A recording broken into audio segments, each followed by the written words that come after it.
The story of our salvation is a story of progression.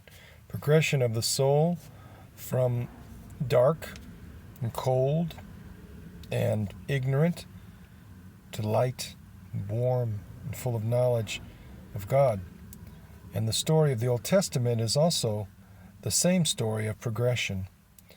So when God commanded that there be an eye for an eye and a tooth for a tooth, he was improving the way human beings interacted with each other.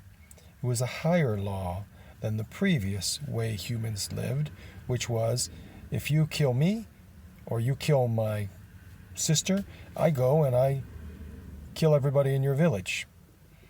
If I have a vendetta with you, I wipe out your family. So it was a progression to something better. Of course, it was still violent. But generally, people change in steps, and we do as well.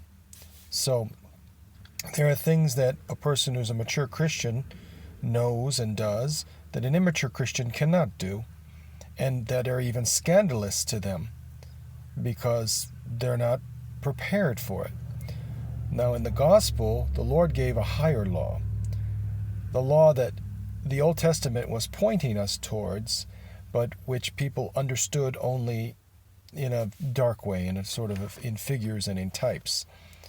Truly, the higher law is to forgive your brother and to forgive your enemy, to pray for your enemy, to, if someone tells you to go 1 mile, you go with them 2. If they ask for your cloak, then you give them your outer garment as well.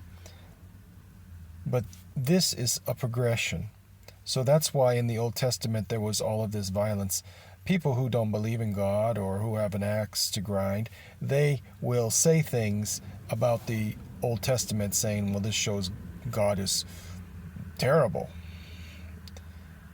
What they don't understand is man was terrible.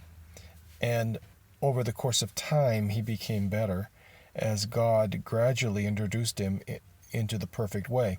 Then when the gospel was preached by Jesus Christ, he preached the perfect way.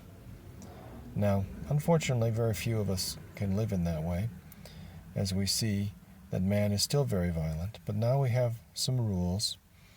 We have things that even people who are not believers tend to follow, and this is directly a result of the incarnation of Jesus Christ and bringing us to a greater understanding of what is good and what is bad and how to live righteously.